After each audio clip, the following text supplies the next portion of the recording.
I recently received a question from a subscriber, Lorem Lupsum 1970. Nice fake Latin. I love the name there. There you go. The question, one of several questions, I'll just answer one in this particular video. Great books. Thank you so much. I really appreciate it. All of you who support me in this channel. My books are linked below in the description. I've got all sorts of outdoor adventure books. And also, if you want the Denali 4-pack bundle, whew, that's the one you want to get. The question is, I know there's such a thing as heat stress training. Is there a similar thing for the cold? Or is that just death? Yeah, so I've driven myself into pretty strong hypothermia more than once. Literally couldn't tie my shoes. I mean, like bad, deep hypothermia. In Antarctica, by the time I was done on a rest break, I was literally like violently shivering. Yeah, yeah, like that. Greenland, not as bad because it was roasting hot days, but then ultra freezing nights. Denali, whoo boy, I've been in my -20 sleeping bag and frozen there. So is there cold stress training? Absolutely.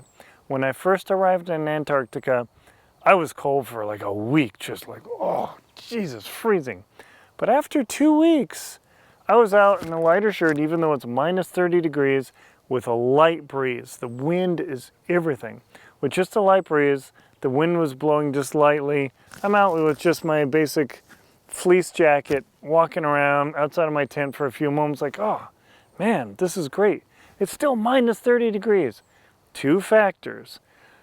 There's very little wind, and the sun was out. Boy, as soon as the clouds occlude the sun, whoo, mother, that's cold. Denali, same sort of thing. After the first week, and I start to get to higher elevations and just like, oh, no problem.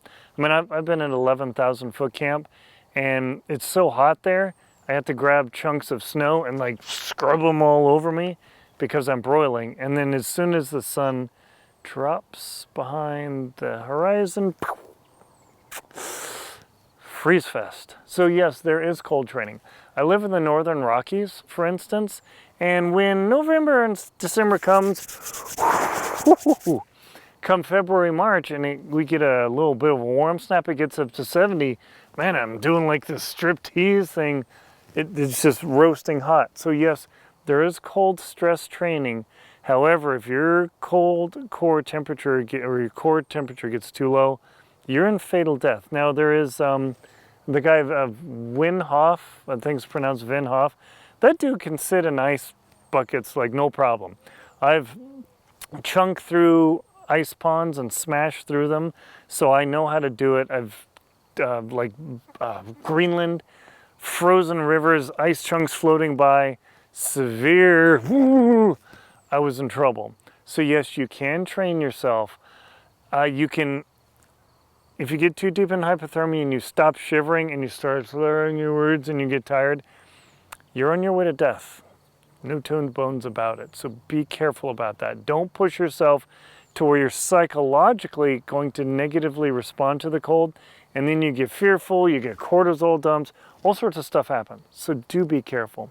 And by the way, that mentions that I have a book on my expedition to the South Pole if you want to see what it's really like to be in extreme cold for 81 days. Yeah, Antarctic Tears, check out a link below. Whew, the ultimate freezer fest. So hopefully that answers your question about cold stress training. Yes, just taking a cold shower, I don't care how many cold showers you take. It takes a long time exposure. Me, like 7 to 10 days before I'm outdoors. During the winter, because I'm in and out, oh please, it's usually till February. It is totally possible.